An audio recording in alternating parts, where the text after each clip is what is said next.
Hi guys and welcome to my review of the HTC Desire 820. Back about half a year ago when this device was initially released, it was one of the top dogs in the higher mid-range sector. But the competition has grown strong with the Asus Zenfone 2 and the Alcatel Idol Touch 3. So where does this stand now these days? Let's go and find out in my full review, starting with the design and build quality. Quick size comparison first, here with the OnePlus One. It is quite a bit taller and actually quite a bit wider, which quite impressed me. Therefore it is a little bit thinner, but not really enough to make a difference. In terms of build quality, it's built quite solid enough, but it feels a little bit hollow and shallow. Also almost too lightweight, like there is no battery inside. Here we have the flash and the camera. Here we have the headphone jack, microphone. On the bottom we have the slightly odd placed micro USB.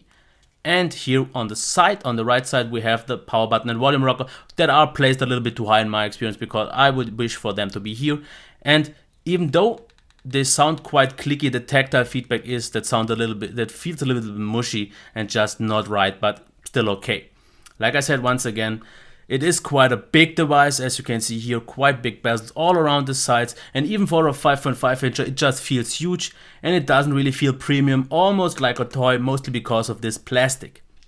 That's it for now. Let's check the display here.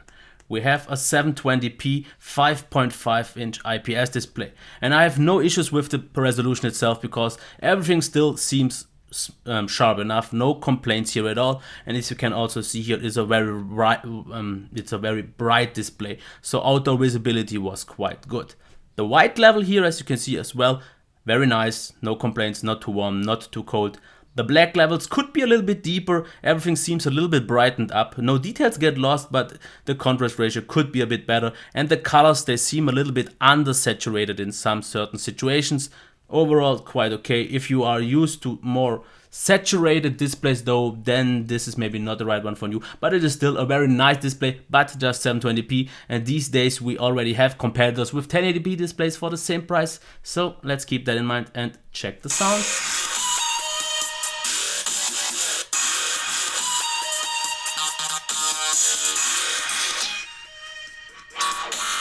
Okay, you don't have to worry that you will ever block the speakers because top front facing, absolutely nice, no complaints here at all.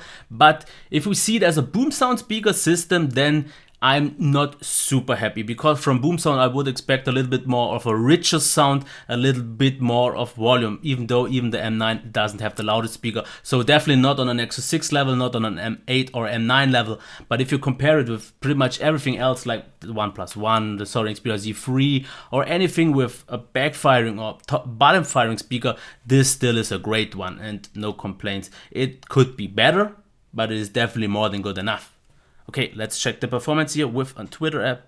As you can see here, there is a certain kind of stutter here from time to time, and it is just KitKat smooth because we only use KitKat, but still things seem slightly jaggy sometimes. As you can see here, there is a certain kind of stutter from time to time. Not 100% smooth. If you are in the browser though, things are absolutely nice. So it always depends slightly a little bit on the app as well. If you go into Google Plus, there you will see a lot of micro stutters and lags sometimes. But it is still a totally fine experience, and one thing has to be mentioned as a big advantage, and that is the multitasking behavior, because as you can see here, we have a lot of apps opened right now, and you always have a slight little blur before the app gets actually reloaded once again. But it is not like it has to reload the whole page, it is just a small little refresh. And as you can see here, the multitasking is also super nice. And one thing I wanted to show off is how extremely responsive it is. As you can see here, I don't even finish my gesture, and the app is also already there. This is absolutely nice, because if you, like me, like to switch apps very fast, then this will be great. So let's check how good the multitasking actually is. And as you can see, even the game was still in the RAM, and I was using quite a lot of apps. So let's go back into the game and see how well the performance is. I have to mention the one thing, this is using the ultra settings, not optimal. So the graphics are a little bit turned higher than they would have to be, and it still is totally playable. And all the other games I tested were totally fine. As you can see here, this is still good, therefore that I use the highest settings. Keep that in mind, usually it would even be smoother. App performance, like I said, slightly stuttery but still totally fine and smooth. Multitasking very impressive because 2 GB of RAM and no memory leak issues because we don't use Lollipop. That is fine. Browsing performance absolutely flawless, and the gaming performance was overall very nice. And you could even play with higher settings.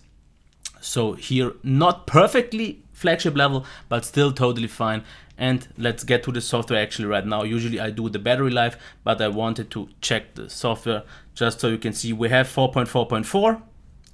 But I don't see this as an issue because see it as it is. Yes, it is not Lollipop smooth and you miss out on a few features, but you know, most of these budget devices don't get so many updates, and I'm not sure if this will get a proper Lollipop update, because if it won't, then you're maybe even better off with a very solid and stable experience in terms of KitKat. And I won't really go much into the software itself because I think you know KitKat from Sense already, but the one thing I have to mention is it doesn't really look a lot like stock Android. It looks quite distanced from Android, and the fact that I have to press once again to go to the quick settings is a little bit of a bummer. So it is a nice UI, not stock looking, and a little bit something different that I usually know. And I'm not maybe the biggest fan of Sense itself, but Sense itself did everything I wanted it to do very nice. It's just maybe a design, personal preference thing that I wasn't the biggest fan, but I would have been totally fine otherwise. And like I said, KitKat Lollipop, this discussion is up for another topic. As for the battery life, 1 hour of charging gets you to 50%, and after 3 hours you are at 100%. The one little bit disappointing thing here though is, and I wanted to show off, because if I'm going to talk negative about the battery, I want to show you why. Standby drain was fine. As you can see here, 4.5 days with 1 hour of screen on time, used 64%, so standby drain is good. But the drain in the usage is just not that great. As you can see, over the course of 11 hours, 3 hours of screen on time, not really impressive. Here we have, okay, 5.5 hours, almost 6 hours of Bluetooth use. That was podcast streaming over 3G, just 2 hours of screen on time. Very disappointing. Here, no Bluetooth. 3 hours of screen on time over 16 hours. Here we have 3.5, but that was over 1 day, but with mostly Wi-Fi. Here we have not even 3 hours over 1.5 days, also on Wi-Fi. And these 4 hours are 15 hours, but that was 4 hours of YouTube streaming at a piece. So as you can already see, battery life definitely is a little bit disappointing. If you have a normal day like I usually tend to do right now, it would get me through the day. With podcast streaming, it would have been a little bit tight, but for every heavy user, this definitely will get very tight. So let's get to the camera then. Selfies, as you can see here, they are quite sharp. No problems here at all. They picture all the details, but also a lot of things like in the background, in the clouds, they get lost, because this is a general issue of this device.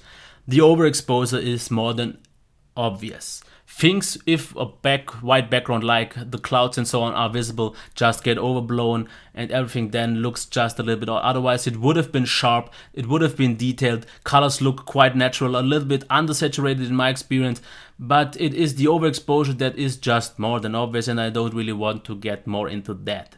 Low light experience was quite okay actually. It was a little bit more blurry, therefore not as grainy, so quite good. Video performance, smooth videos, quite sharp, movement was nice, colors again quite good, but also a little bit of flaky in terms of autofocus, because it doesn't seem like the autofocus was properly working, and once again the overexposure was more than obvious. That's it for the camera.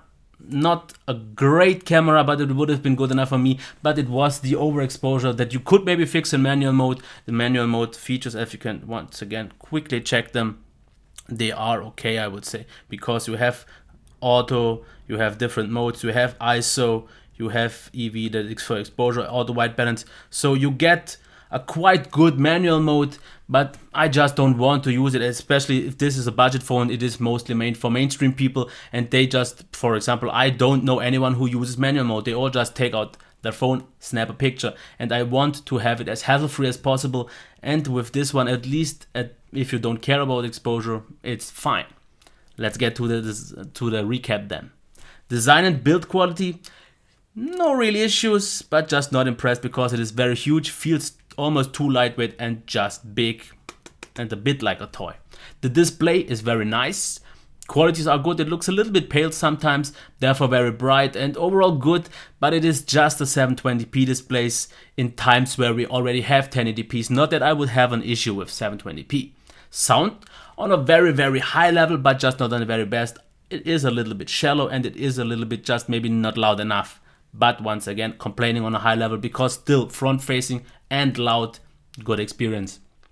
Performance wasn't top notch. I expected a little bit more from the 615, but mostly I think because I've used so many Lollipop devices. It just wasn't near to the Lollipop smoothness, but therefore super responsive in terms of app switching. Multitasking was brilliant, gaming performance was also fine. So if you can live with a little bit more stutters, but therefore with an definitely superior multitasking experience, this still does a job just great.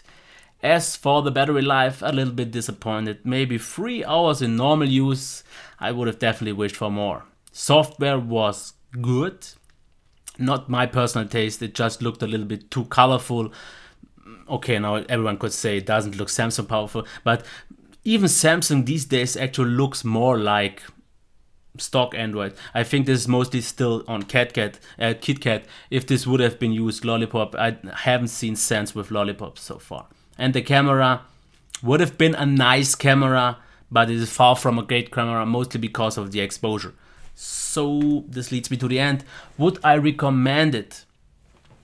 Maybe half a year ago, no problems here at all, because it was a very solid phone. No real flaws except of the slightly weaker battery life. But these days, with the Alcatel Idle Touch 3 and the Asus Zenfone 2, for an even lower price, because they cost around 300 here, and I know in certain areas even less, and this one here costs 330. This means it is the most expensive device of, for example, just these three.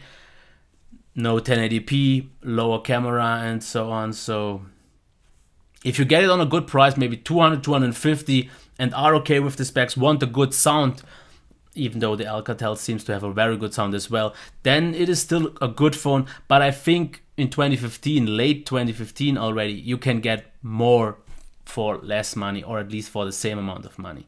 So what was great back about half a year ago is just about average these days. Okay, this was my review of the HTC Desire 820. Until next time, bye.